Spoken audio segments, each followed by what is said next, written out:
एरोली विधानसभा के विधायक गणेश नाइक के नेतृत्व में नवी मुंबई पुनर्वसन सामाजिक संस्था के माध्यम से गौरव जनसंवाद का भव्य आयोजन किया गया। नवी मुंबई पुनर्वसन सामाजिक संस्था की ओर से वासी में विधायक गणेश नाइक एवं पूर्व विधायक संदीप नाइक की उपस्थिति में जनसंवाद गतिविधि का आयोजन किया गया।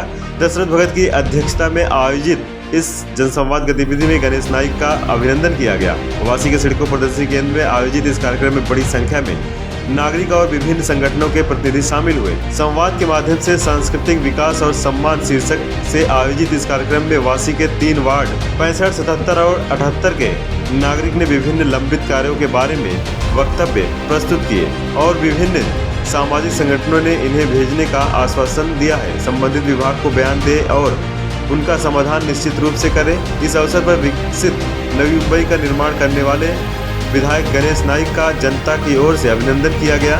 इस कार्यक्रम में मुख्य अतिथि के तौर पर पूर्व विधायक और नवी मुंबई के बीजेपी जिला अध्यक्ष संदीप नाइक मौजूद थे। इस कार्यक्रम के आयोजक नवी मुंबई पुनर्वसन सामाजिक संस्था के संस्थापक और नवी मुंबई नगर निगम पूर्व विरोधी पक्ष नेता दशरथ भगत, युवा नेता निशांत भगत, सामाजिक कार्यकर्ता संदीप भगत, पूर्व नगर सेविका फसीबाई भगत, पूर्व नगर सेविका अंजलि वालुंज, पूर्व नगर सेवक घनश्याम मड़वी, पूर्व नगर सेवक राजेश शिंदे, भरत नाइक और 20 से अधिक सामाजिक संगठनों के प्रतिनिधि उपस्थित थे। इस अवसर पर वरिष्ठ नागरिकों का सम्मान किया गया तथा उन्हें छाते भेंट दिए गए। नवी मुंबई के अब तक के विकास की समीक्षा करें तो नवी मुंबई पिछले 25 वर्षों से जनता जनार्दन द्वारा एक ही नेतृत्व को सत्ता देने का एकमात्र उदाहरण है। पिछले 20 वर्षों से नवी मुंबई में संपत्ति कर और जल कर में कोई वृद्धि नहीं है। उन्होंने वादा किया कि अगले 20 वर्षों तक भी कोई कर वृद्धि होने दी नहीं जाएगी। नगर निगम के माध्यम से मोरबे बांध खरीदने के साहस के कारण एक ही आज नवी मुंबई पानी से समृद्धि है। नर्सरी से स्नातकोत्तर तक अंग्रेजी शिक्षा नगर निगम के माध्यम से प्रदान की जाएगी, जिसमें मराठी और हिंदी भाषा अनिवार्य होगा। वरिष्ठ नागरिकों के लिए परिवहन सेवा के माध्यम से निःशुल्क यात्रा की सुविधा जारी रहेगी। सरकार द्वारा 500 वर्ग फुट तक के आवासीय घरों के लिए संपत्ति कर में पूर्ण छूट अनिवार्य कर दी गई है। दिव्यांग छात्रों के लिए शिक्षा के लिए प्रत्येक नोड में स्कूल और ईटीसी केंद्र स्थापित किए जाएंगे। अटल सेतु परियोजना प्रभावित को मिलेगा मुआवजा। उन्होंने बताया कि बीएमटीसी कर्मियों के लिए मुआवजा योजना की घोषणा करते हुए कहा कि दिव्यांग दीवा पाटिल विकास बोर्ड इसे सरकार के माध्यम से मंजूरी दिलाने का प्रयास गणेश नाइक करेंगे। कार्यक्रम की शुरुआत करते हुए युवा नेता निशांत भगत ने कहा कि विधायक गणेश नाइक ही एकमात्र ऐसे नेता हैं जो नवी मुंबई की चिंता करते हैं। संदीप नाइक का नेतृत्व दूरदर्शी है और उन्होंने बताया कि शिक्षा विजन, स्वास्थ्य विजन, पार्क विजन, लेक विजन जैसी नीतियों के तहत विकास कार्य स्थापित किए हैं। संदीप नाइक ने अपने विचार व्यक्त करते हुए नवी मुंबई सामाजिक पुनर्वसन संस्था के कार्यों की सराहना की है और स्थानीय लोगों को परियोजना पीड़ित भूमिपुत्र मछुआरों जैसे सभी तथ्यों को न्याय दिलाने के लिए लड़ता रहने की बात कही है। छत्रपती शिवाजी महाराज कोण होते? महाराष्ट्राची आयडेंटिटी आहेत, इंडियाची आयडेंटिटी आहेत, पूर्ण वर्ल्डची आयडेंटिटी आहे। मग दिवा पाटील कोण होते? पूर्ण भूमिपुत्रांची आयडेंटिटी आहे, वर्ल्डचे, स्टेटचे आणि इंडियाचे। मग तसेच नाईक सर हे पूर्ण नवी मुंबईची आयडेंटिटी आहे। त्यांनी आम्हाला पीस दिले, सिक्युरिटी दिले, अजून क्लीनेस्ट सिटी आहे नवी मुंबई, त्यांचेच मुले। मग नंतर गार्डन सिटी बोलतात नवी मुंबईला। मग नंतर वेल डेव्हलप्ड सिटी आहे। मग नंतर कोविडमध्ये ते 1 मॅन आर्मी बनवून सर्वांची हेल्प करत होते। मग नंतर नवी मुंबई एक अशी कॉर्पोरेशन आहे का त्याचा स्वतंत्र एक डॅम आहे। असा डॅम कोणाच्या जवळच नाही, फक्त नवी मुंबईचे मुले आहे जवळ आहे। ते कोणाचे मुले आहे? नाईक सरांचे मुले आहे। आणि मी स्पायडरमॅन बघितले, सुपरमॅन बघितले, पण मी आज वॉटरमॅन पण बघितले, ते बाजूलाच बसले।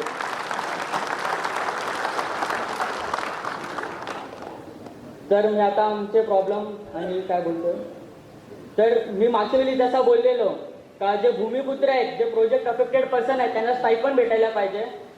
मी परत सरांना सांगतो का लीड घ्या, मी प्रत्येक कॉलेजमध्ये जाऊन अवेअरनेस करायला तयार आहे। मग नंतर कॉलेज इलेक्शन आम्हाला पाहिजे, कारण जे मुलांना इंटरेस्ट आहे सोशल वर्कमध्ये, पॉलिटिक्समध्ये, सोशल वर्कमध्ये, त्यांच्यासाठी हा एक्सपिरियन्स देईल, हा कॉलेज इलेक्शन त्यांना एक्सपिरियन्स देईल. मग नंतर तुम्ही कॉलेज इलेक्शन ठेवलं तर हा कॉन्स्टिट्यूशन आणि डेमोक्रेसीला वाचवेल. आणि ते इलेक्शन काही कॉलेजमध्ये होतात पण खूप म्हणजे कमी प्रमाणात होतात आणि बरोबर नाही होत, कॉन्स्टिट्यूशनल वेमध्ये नाही होत, डेमोक्रेटिक वेनी नाही होत. तर मी सरांना सांगेन का पूर्ण महाराष्ट्रामध्ये परत कॉलेज इलेक्शन GR CR परत जसे पहिलेपासून होते तसेच परत करा. मग नंतर आम्हाला खेळायला ग्राउंड पाहिजे, फक्त एक मोकळा ग्राउंड नाही पाहिजे. तर ग्राउंडमध्ये काय स्पोर्ट्स अम्युनिटीज पाहिजे, काय फॅसिलिटी पाहिजे, तरच खेळायला मजा येईल. मग जे NMMCचे लायब्ररी आहेत ती तिकडे जे गरजू विद्यार्थी आहेत त्यांना तिकडे अभ्यास करायला भेटेल, पण त्यांना आपण वेळ मेंटेन ठेवायला पाहिजे, अशी माझी अजून एक रिक्वेस्ट आहे. मग नंतर स्कूल कॉलेज हे 8-8 तास असतात, तर 8 तास का असतो? आम्ही कॉलेजचा होमवर्क करायचा, मग नंतर घरी जाऊन परत होमवर्क करायचा, मग ते क्लासचा होमवर्क, मग त्याचं आम्ही करायचा काय? मग ते 8 तासमधून कॉलेजने आम्हाला एक्स्ट्रा करिक्युलर ॲक्टिव्हिटीज द्यायला पाहिजे, आम्हाला विषय द्यायला पाहिजेत का तुम्ही हे विषयाचा सर्वे करा, रिसर्च करा. डॉक्टर बाबासाहेब आंबेडकरांनी सांगितलंय का यूथनी कुठला तरी एक बर्निंग टॉपिक घेऊन त्याच्यावरती एक मूवमेंट चालवायला पाहिजे. तर अशी मग नंतर आम्हाला खेळायला ground, college election, extra curricular activities हे आम्हाला पाहिजेत. थँक्यू. जय हिंद, जय महाराष्ट्र. दशरथ भगत सर्वसामान्याकरता रस्त्यावर लढणारा कार्यकर्त्यापासून दशरथ भगत हा नेता निर्माण झाला.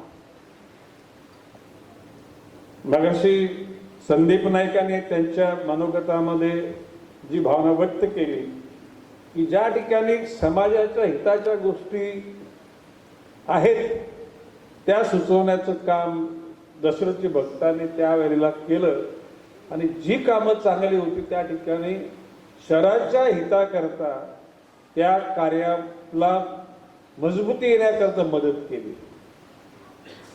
एकूणच नवी मुंबई पुनर्वसन सामाजिक संस्थेच्या माध्यमातून माझी नको तेवढी स्तुती तुम्ही लोकांनी केली, नको तेवढी, काय म्हणतो मी, म्हणजे गरजेपेक्षा मोर दॅन रिक्वायरमेंट. संदीप नाईकांनी एकूणच नवी मुंबईच्या जडणघडणीचा आलेख वाचला. नवी मुंबईतल्या शेतकऱ्यांचे, कामगारांचे, कष्टकऱ्यांचे, मच्छीमारांचे प्रश्न दशरथ भक्तांनी मांडले. या जनसंवादाच्या अनुषंगानं मनोगत व्यक्त करताना मी काही गोष्टी अंतःकरणापासून या ठिकाणी व्यक्त करतो की शेवटी नवी मुंबई ही काही खेडेगावांची पट्टी, जिला बेलापूर पट्टी म्हणायची, विटाव्याच्या त्या ब्रिजच्या खालचं जे प्रवेशद्वार हे नवी मुंबईमध्ये ठाणे बेलापूर पट्टीत येणारे एकमेव प्रवेशद्वार नव्हता. हा वाशीचा ब्रिज नव्हता, उरणचा ब्रिज नव्हता, सिलफाड्याचा रस्ता, फक्त एकच प्रवेशद्वार म्हणजे ठाण्यातून येताना विटाव्याचं रेल्वेच्या खालचं बोगदा. आणि अशा परिस्थितीमध्ये ह्या नवी मुंबईमध्ये जर का मुंबईला जायचं असेल तर 15 दिवस अगोदर शर्टाची इस्त्री बिस्त्री करत लोक करत असत. म्हणजे विनोदाने बोलतो तुम्ही समजू नका, इट वॉज सिरियस. म्हणजे 1 महिना अगोदर अनाउन्समेंट व्हायचं तर मुंबईला जायचं. आता इकडच्या जू वाशी गावच्या होड्या मच्छीमारांच्या आणि काही दुसऱ्या व्यापार करणाऱ्यांच्या घाटकोपरला, चेंबूरला, शेमटीतूर म्हणतो ना आपण, या ठिकाणी जायचे. परंतु जर का मुंबईला जायचं असेल तर इथून ठाण्याला जा, नंतर मग तिथून तुम्ही ट्रेन पकडा, कुर्ल्याला जा, कुर्ल्यावरून पुन्हा चेंबूरला या, अशा प्रकारचा तो प्रवास असायचा. कालांतरानं 60च्या घरामध्ये MIDCची स्थापना झाली, ठाणे बेलापूर रस्त्याचा विकास होऊ लागला त्याच वेळेला वाशी पुलाची गॅमन इंडिया या कंपनीतर्फे या वाशी पुलाची निर्मिती झाली. बघता बघता ठाणे वेलापूर पट्टीमध्ये केमिकलचे कारखाने आले, इंजिनिअरिंग, डाईंग, प्रिंटिंग, प्रोसेसिंग आणि मग कामगार वर्ग तिथे निर्माण झाला. औद्योगिकरणाची निर्मिती करताना तिथे मजुरांची गरज लागली, तर झोपडपट्टी निर्माण झाली. 70च्या घरात सिडकोची घोषणा झाली मुंबईला पर्यायी शहर म्हणून. आणि बघता बघता वाशीचा सेक्टर 1 जो भरत नकातेचा जो वॉर्ड आहे तो वाशीचा पहिला म्हणजे नवी मुंबईचा पहिला विकासाचा भाग.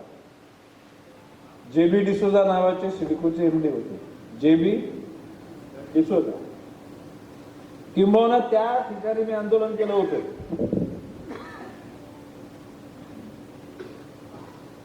आपला सुतार बंधूंची दुकान होती ना ते वाशी गावच्या, कृष्णा सुतार.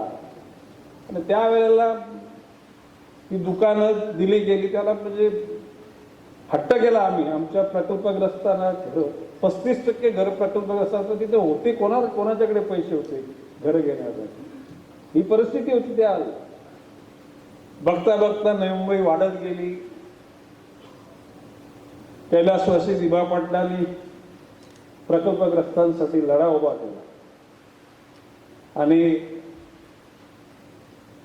या लढ्यांमध्ये दिबा पाटलांच्या नेतृत्वाखाली ज्यांनी लढा दिला त्यांना काही हुतात्म्य सुद्धा प्राप्त करावं लागलं. दास्तान फाट्यावर त्यांचं हा स्मारक आहे. बघता बघता नंतर मग नवी मुंबईच्या कडून जाताना तुमच्या स्टील फाड्याचा रस्ता तयार झाला, कोकण भवनचा ब्रिज तयार झाला, उलव्यामधून ब्रिज निघाला आणि मग नवी मुंबई सजायला लागली. आणि 1992 साली नवी मुंबई महापालिकेची स्थापना झाली. 95ला निवडणुका झाल्या. मगाशी संदीप नाईकांनी उल्लेख केला की संजू नाईकांना या शहराचं प्रथम महापौर होण्याचा सन्मान केला. मी आज एकच सांगतो की या शहराचा जो नावलौकिक आहे, मगाशी सांगितलं गेले की दशरथ भाऊने बोललं की स्वच्छतेमध्ये ह्या राज्यामध्ये सातत्यानं गेली 7-8 वर्ष पहिला नंबर आहे. 7-8 वर्ष देशामध्ये राहण्यालायक शहर म्हणून नवी मुंबईचा 3रा नंबर लागतो. आणि ह्या अशा शहरामध्ये आजचा विचार करून जाणार नाही, भविष्यकाळाचा विचार करायचा. आणि म्हणून ज्या गावामध्ये, ज्या तालुक्यात, ज्या जिल्ह्यात, ज्या राज्यात आणि देशामध्ये शिक्षणाचं जो महत्व जो राज्यकर्ता जाणतो, तो देश, तो राज्य, तो जिल्हा, तो तालुका, गाव हा भविष्यकाळच्या आत्मविश्वासाने वाटचाल करतो. शिक्षणाचं महत्व जरा समजत नाही. अशा प्रकारचे राज्यकर्ते क्षणिक म्हणजे नजरेसमोर दिसणारं सुख, नजरेसमोर दिसणारं वैभव हे त्याच्यामध्ये मशगूल होतात. त्यांना इतिहास निर्माण करण्याची क्षमता त्यांच्यामध्ये नसते. सुदैवानं नवी मुंबईच्या सुजाण जनतेनं योग्य वेळी आपल्या हिताकरता योग्य लोकांना त्या ठिकाणी प्रोत्साहित केलं. 90ला मी आमदार झालो. 95 पासून 2020 पर्यंत माझ्या नेतृत्वाखाली या शहराच्या एकूण प्रशासन आणि लोकप्रतिनिधींची त्या ठिकाणी वाटचाल सुरू झाली. प्लस मायनस झाले. कधी लोकांनी फार प्रेमाने जास्त लोक निवडून दिले, काही कमी दिली. परंतु संजू नाईक ते जयवंत सुतार हे 25 वर्षाचा कालखंड तुम्ही जर युट्यूबवर गेलात तर ह्या देशातल्या कुठल्याही राज्याच्या, कुठल्याही शहराच्या महानगरपालिकेमध्ये एकाच नेतृत्वाच्या अनुषंगानं 25 वर्ष कधीही कुठेही जी एकूण मुवमेंट पुढे गेलेली नाही. ते फक्त भाग्य गणेश नाईकला ते तुमच्यामुळे मिळालं. तुम्ही लोकांनी योग्य विचार केला आणि म्हणून आज आपण शिक्षणाच्या बाबतीमध्ये या वर्षापासून तर मराठी सक्तीची, हिंदी सक्तीची, परंतु नर्सरीमध्ये सुद्धा मुलांना इंग्रजीमध्ये शिक्षण द्यावं. ज्युनियर KG, सिनियर KG, 1ली ते 7वी, 8वी ते 11वी आणि उद्याला MCOM, MSc, MCOM, MA पर्यंतचे सगळे शिक्षण हे इंग्रजीच्या माध्यमातून होईल. मराठी गुजराती असेल त्या मुलाला सुद्धा मराठी समजली पाहिजे, केरळचा असेल त्याला सुद्धा मराठी समजली पाहिजे. मराठी सक्तीची, कोणी मानो ना मानो, मी राष्ट्रभाषा हिंदी मानतो आणि हिंदी पण सक्तीची. आणि अशा प्रकारचे शिक्षणामध्ये आज आरोग्यामध्ये फोर्टिस जे हॉस्पिटल आहे त्याच्याबरोबर आपला करार झालेला आहे. मोठ्या मोठ्या महाग हॉस्पिटलमध्ये गोरगरिबांचे ऑपरेशन होणं शक्य नव्हतं, परंतु आपल्या महानगरपालिकेमध्ये जो रेशन कार्ड पिवळा आणि भगवा धारण करतो त्याचं 15, 20, 25 लाखाचं सुद्धा फोर्टिसमध्ये ऑपरेशन फुकट होतं. मग त्यामध्ये हे सगळे नगरसेवक आक्रमकपणे त्या ठिकाणी काम करतात. रात्रंदिवस त्या ठिकाणी गोरगरिबांची सेवा करण्याकरता ऑल पार्टी, मी असं म्हणत नाही की माझ्याबरोबर असलेले नगरसेवक कार्यक्षम आहेत, अन्य पक्षाचे सुद्धा नगरसेवक जनतेची सेवा करतात. परंतु जवळजवळ 70% नगरसेवक माझ्याच नेतृत्वाखाली कार्यरत आहेत. राहिलेले 30% सगळ्यांना वाटून दिले जातात. आज पाण्याचा प्रश्न, मोरबे धरणाचा, मोरबे धरण ज्यावेळेला आपण विकत घेतले त्याला आपल्या शहराची 50 कोटी रुपयाचं वर्षाचं बजेट होतं. त्यावेळेला ते धरण होतं भोकरपाड्याचं ट्रीटमेंट प्लॅन इन्क्लुडिंग करून 500 कोटीचं होतं. कैलासवासी RR पाटलांनी ती भूमिका संजू नायकाला सांगितलं की संजू असं धरण द्यायचं आहे. तर संजू मला 2 मिनिटं थांबत. संजू बाहेर आला आणि मला फोन लावला की असं RR पाटील म्हणजे आबा, त्यांना आबा म्हणतो आम्ही, असं म्हणत म्हटलं लगेच सांग, फक्त आम्हाला हप्त्याने आम्ही. नवी मुंबई महानगरपालिकेने 500 कोटी रुपये राज्य सरकारला भरले.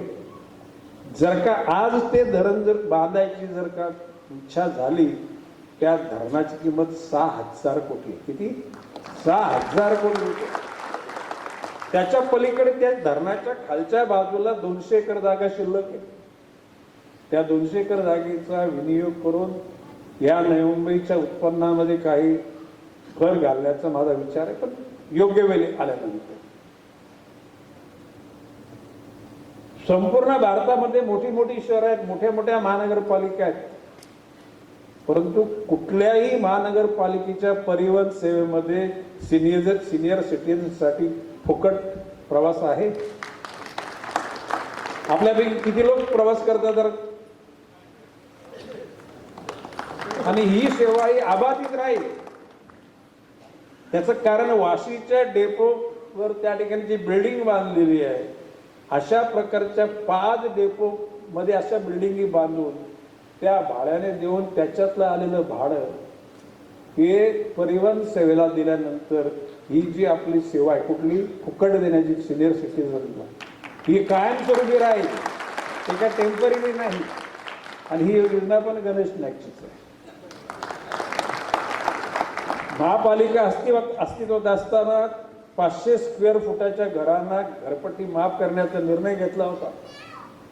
आता 8-10 दिवसापूर्वी सह्याद्री अतिथीगृहावर ज्या माननीय मुख्यमंत्री एकनाथजी शिंदेवर बैठक झाली त्या दिवशी तो आदेशित झालाय. पुढच्या वर्षी 500 स्क्वेअर फुटाच्या घरच्या लोकांना घरपट्टीची नोटीस येणार नाही. मगाशी दशरथ भाऊनी, संदीप नायकांनी उल्लेख केला की म्हणजे बोलगावठाण, गरजेपोटी बांधलेली घरं, LIG मध्ये सिडकोनी बांधलेली घरं, गरजेपोटी राहिलेलं झोपडपट्टीतलं सगळं वातावरण, या सर्व लोकांकरता फ्री होल्ड म्हणजे स्वतःच्या मालकीची सगळी झोपडपट्टीची जागा सुद्धा मालकीची, गावची सुद्धा आणि कॉलनीच्या लोकांना सुद्धा. आणि दशरथ भाऊ तुम्ही 50% बोलले ना, 0 पैशाने त्या ठिकाणी घरं मिळली, 0 पैसा. एकही पैसा त्या ठिकाणी कोणाला द्यायला लागणार नाही. आणि ज्याच्याकडे रेशन कार्ड आता आहे ना आज, अशा लोकांना सुद्धा त्या ठिकाणी तो अधिकार प्राप्त करण्याची आमची इच्छा आहे. आणि तुम्ही एक विश्वास ठेवा, म्हणजे आजवर गणेश नाईकने एखादी इच्छा व्यक्त केली, कारण गणेश नाईक ती इच्छा व्यक्त करताना स्वतःला नजरेसमोर ठेवत नाही, परमेश्वराचं स्मरण करतो आणि ती इच्छा व्यक्त करतो. आणि अशी कुठली इच्छा अपुरी राहिली नाही. 2000 साली संजू नाईक जेव्हा महापौर झाले त्यावेळेला मी घोषणा केली होती की 20 वर्ष घरपट्टी पाणीपट्टी वाढणार नाही. वाढली का? आणि आज परत घोषणा करतो दशरथ भाऊच्या कार्यक्रमामध्ये, पुढची 20 वर्ष घरपट्टी पाणीपट्टी वाढणार नाही. पुढची. आता दिव्यांग म्हणजे ज्याला आपण बोलतो डिसेबल, म्हणजे ज्याच्या शारीरिक अवयवामध्ये कुठेतरी निसर्गाने त्याच्यावर अन्याय केला, त्याच्यासाठी आपण वाशी इथंच आजूबाजूला कुठेतरी ETC आपण ETC केलेलं. आता ह्या ETC मध्ये आता मी सांगितले ग्रॅज्युएट परत शिक्षण चालू करा. ज्याच्या घरामध्ये दिव्यांग मूल जन्माला येतं त्या आई वडिलांची आयुष्य संपलं. त्या मुलाच्या करता त्या कुटुंबाची एकूण दिशाच बदलली. आणि म्हणून मी ठरवलेलं आहे की या वाशीच्या बरोबर एक ऐरोलीला, एक नेरुलला, टप्प्याटप्प्याने मग दिघ्याला, घनसोलीला, कोपरकर्णे, सानपाडे, नेरुल फेज 1, फेज 2, सीऊड, कोकरमन, प्रत्येक नोडमध्ये त्या ठिकाणी दिव्यांगाकरता शाळा ही ज्युनियर KG to पदवीधर होईपर्यंत. बाबाशी की आपण ज्याला पानबीच रोडला येतो त्यावेळेला तृतीयपंथी बिचारे असे त्या कारवर थाप मारतात आणि पैसे जातात. निसर्गाने त्यांच्यावर केलेला अन्याय. मी माननीय महापालिका आयुक्तांना सांगितलेलं आहे की एकदाच या शहरामध्ये किती तृतीयपंथी राहतात त्यांची मोजदाद करा. त्यांना महानगरपालिकेमध्ये नोकऱ्या द्या, आणि जर नोकऱ्या देणार नसेल तर दर महिन्याला त्यांना पगार द्या. लवकरच महासभा, आता आयुक्त सध्या प्रशासन कालखंड म्हणून आयुक्ताशी हिंमत करू शकत नाही, परंतु जशी ही विधानसभेची निवडणूक साधारणपणे नोव्हेंबर एंड किंवा डिसेंबर पहिल्या दुसऱ्या आठवड्यात होईल, त्याच्यानंतर 1-2 महिन्यानंतर महानगरपालिका होईल. ही महापालिका झाली की हा ठराव पास होईल. एकाच दिवशी या शहरामध्ये असलेल्या तृतीयपंथीयांना त्याच दिवशी त्यांना नोकरी लागेपर्यंत दर महिन्याचा चेक त्यांच्या घरात पोहोचण्याची व्यवस्था ही महानगरपालिका आहे. आपण बघतो त्या ठिकाणी भिकारी मुलं त्या ठिकाणी भीक मागत, ती खरोखर त्यांची आहेत का कुठेतरी पळून आणलेली मुलं, त्याचा पण अभ्यास केला पाहिजे. माननीय पोलीस आयुक्तांना मी म्हटलं की आता या अनुषंगानं सुद्धा आपल्याला शोध घ्यायला पाहिजे. त्या मुलांना शारीरिकदृष्ट्या मजबूत बनवलं पाहिजे, त्यांना शिक्षण दिलं पाहिजे. कुठेतरी निसर्गाने त्या ठिकाणी केलेली असमतोलपणा, हा समतोलपणा करण्याचा आपल्याला प्रयत्न केला पाहिजे. या ठिकाणी दशरथ भाऊनी मगाशी सांगितलं, या शहरामध्ये या देशाशी इमान राखणारा कुठल्याही धर्माचा माणूस असेल, देशाशी इमान राखणारा, तो हिंदू, मुसलमान, बौद्ध, ख्रिश्चन, जैन, शीख, तो आमचा माणूस आहे. त्या माणसावर आम्ही प्रेम करतो. तो कोकणातला, पश्चिम महाराष्ट्र, विदर्भ, मराठवाडा, खानदेश कुठलाही असो, तो गुजरातचा असो ना तो कर्नाटकचा असो, ही जावर. आणि अशा माणुसकीच्या प्रिय असलेल्या शहरामध्ये आपल्याला स्वप्न बघायचे. आता वाशीला भावे थिएटर झालं, तर ऐरोलीला लवकरच थिएटर संदीप मध्ये वाटत 5-7 महिन्यामध्ये ते चालू होईल थिएटर. काल पण मुख्यमंत्र्यांच्यावर बैठक झाली.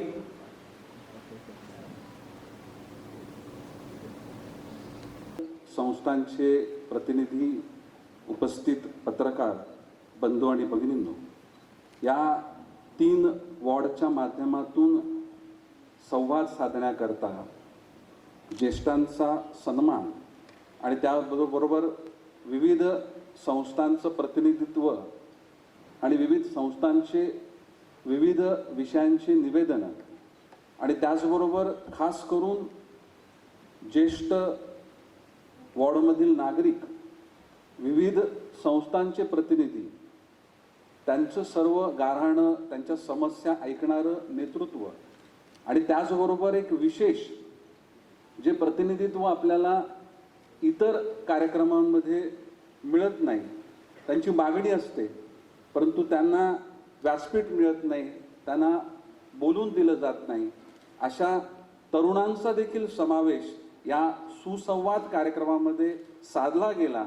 त्याबद्दल पुनर्वसन सामाजिक संस्था, दशरथजी भगत आणि आपल्या सर्व पदाधिकाऱ्यांचं मी मनपूर्वक अभिनंदन करतो. आज खऱ्या अर्थानं प्रत्येक घटकाशी संवाद साधण्याचा एक प्रामाणिक प्रयत्न या कार्यक्रमाच्या निमित्तानं साधला गेला आहे. आज दशरथजी भगत साहेब यांच्या माध्यमातून सातत्यानं महानगरपालिका, सिडको, MIDC किंवा प्रकल्पग्रस्तांचे प्रश्न, कोळी समाजाचे प्रश्न किंवा वेळप्रसंगी झोपडपट्टी परिसर, शहरवासीय आणि त्या काळामध्ये उद्भवलेल्या समस्या याविषयी आपली निवेदनं सरकारपर्यंत पोहोचवणं आणि आताच्या काळामध्ये प्रत्येक निवेदन मला वाटतं दशरथ भगत साहेबांनी आदरणीय गणेशजी नाईक साहेबांकडे आवर्जून दिलेलं आहे. जी कुठली मागणी आहे, त्यामुळे कुठला कालखंड आहे, परंतु त्यांचा विषय संपणारा त्या ठिकाणी लोकप्रतिनिधी कोण, तर दशरथ भगत साहेबांचं त्या ठिकाणी नाव आवर्जून घ्यावं लागतं. त्यामुळे कोणतीही मीटिंग, मग ती नाईक साहेबांच्या माध्यमातून महानगरपालिकेमधली बैठक असो, सिडकोमधली बैठक असो, MIDCतली बैठक असो किंवा पक्षीय कार्यक्रम असो किंवा सामाजिक कार्यक्रम असो, त्या प्रत्येक कार्यक्रमामध्ये आपल्या शहराविषयी किंवा समाजातल्या विविध घटकांविषयीचे प्रश्न हे त्यावेळी प्रामाणिकपणे मांडण्याचं काम हे दशरथ भगतजी आणि त्यांच्या सहकारी आणि त्यांच्या संस्थेच्या माध्यमातून सातत्यानं केलं जातं. आणि एक प्रत्येक काळामध्ये आपलं सांगण्याची पद्धत, आपलं आकलन आणि त्यामधून व्यवस्थित पद्धतीनं प्रगती साधत त्याच्यामध्ये इम्प्रूव्हमेंट करून एक चांगल्या पद्धतीचं त्या विषयाला न्याय मिळवून घेण्याचा प्रयत्न हा दशरथ भगत साहेब आणि त्यांच्या संस्था आणि त्यांच्या सहकाऱ्यांच्या माध्यमातून साधला जातो. आज दशरथ भगत साहेब, मी जेव्हा महानगरपालिकेमध्ये स्थायी समितीचा सभापती होतो त्यावेळेस 3 वेळा महानगरपालिकेचं बजेट मांडण्याची संधी मला मिळाली. निशांत भगतांनी त्या गोष्टीचा उल्लेख केला.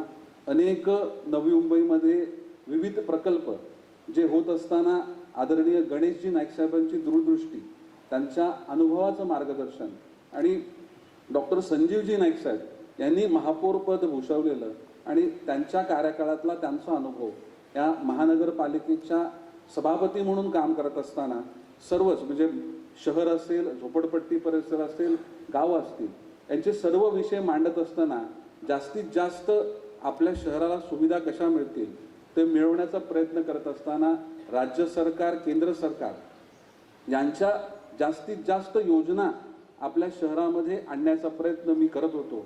ते व्हिजन आदरणीय गणेशजी नाईक साहेबांचं होतं आणि त्यावेळेस विरोधी पक्ष म्हणून दशरथ भगत साहेब त्या ठिकाणी काम करत होते. परंतु कधीही काम करत असताना चांगल्या गोष्टींना त्यांचा विरोध झालेला नाही.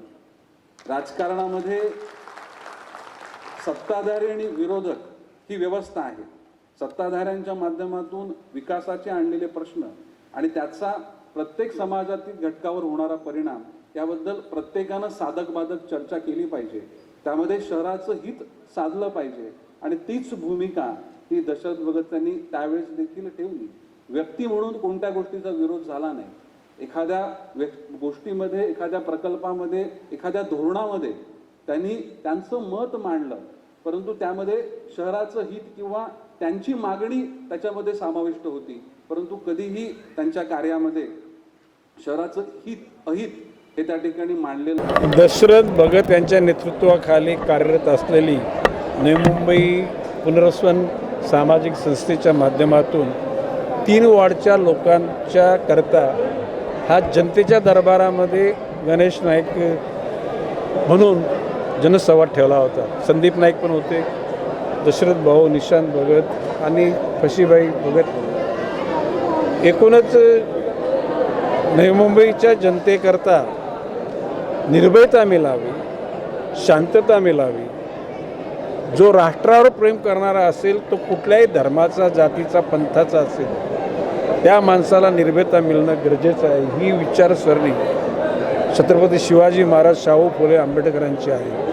त्या अनुषंगाने या शहरामध्ये निश्चितपणे जगाच्या पाठीवर लोक सांगतात की नवी मुंबई ही सर्वसामान्य माणसाला प्रेम करणारी, प्रेम देणारी नगरी आहे.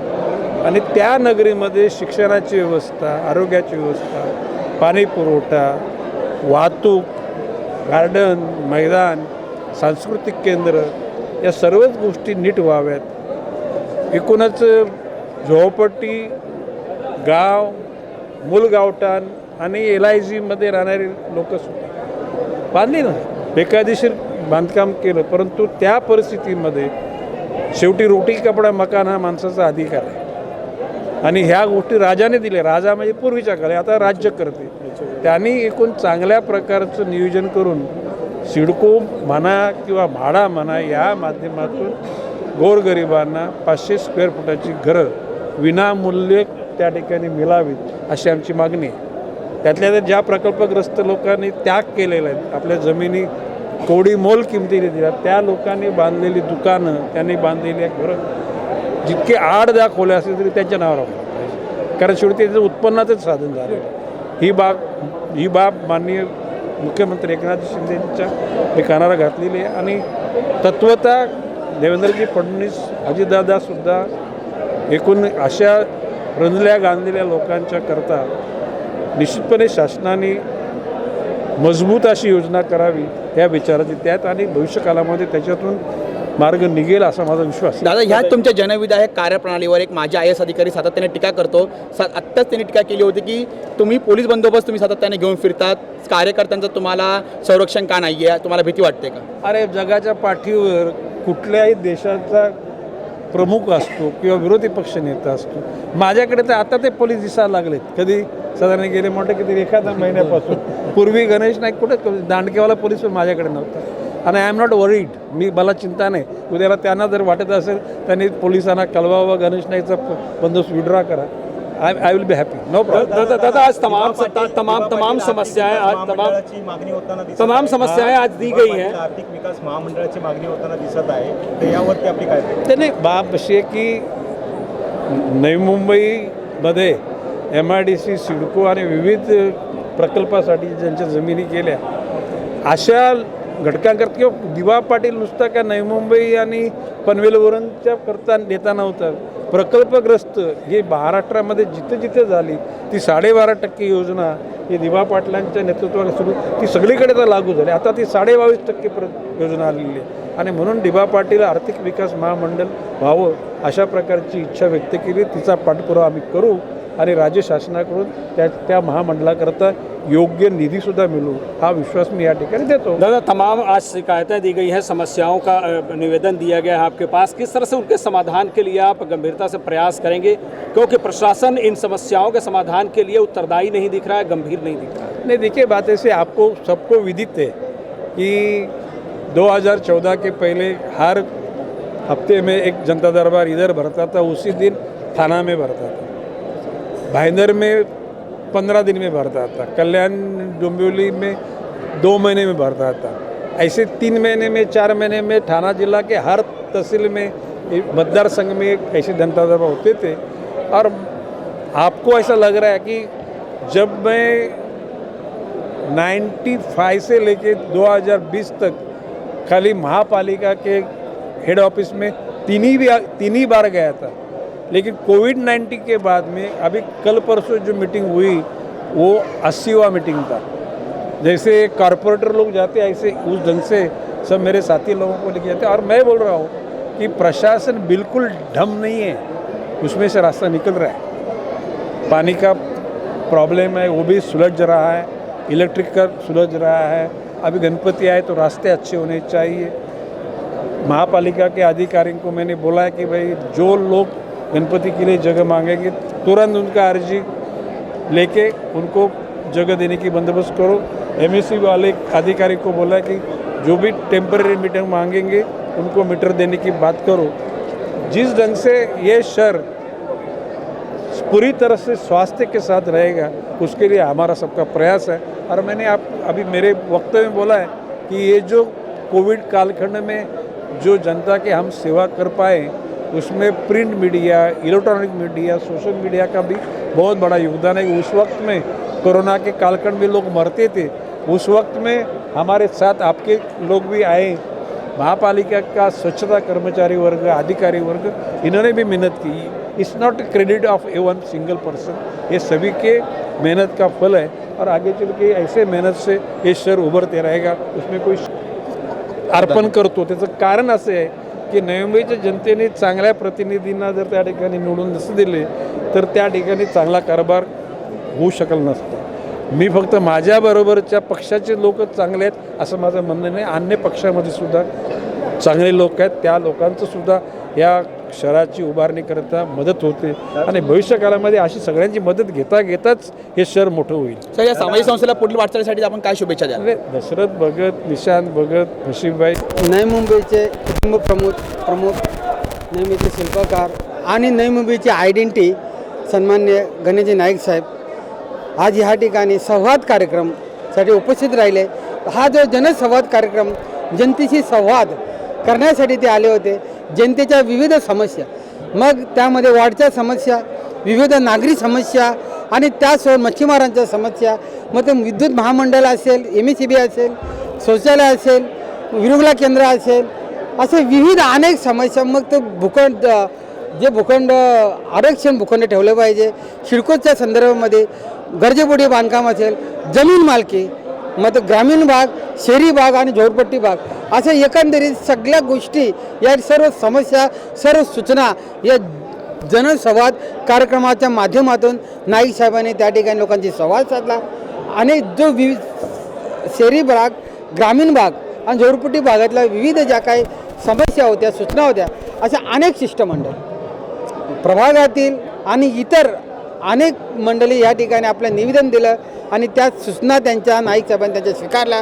निवेदन स्वीकारलं आम्हाला अपेक्षा आहे अशी आहे की जे नागरिक आपल्या अपेक्षेने आलेले आहेत, आशेने आलेले आहेत, मग तो मच्छीमार बांधव असेल, मग तो ग्रामीण भागातला असेल, शहरी भागातला असेल किंवा झोपडपट्टी भागातला असेल, असे सर्व घटकातले नागरिकांनी त्यांनी आपापल्या समस्यांचे निवेदन दिले। वीडियो जर्नलिस्ट मुसाई साथ पंकज विनोद सिंह की रिपोर्ट, आवाज टुडे, नवी मुंबई।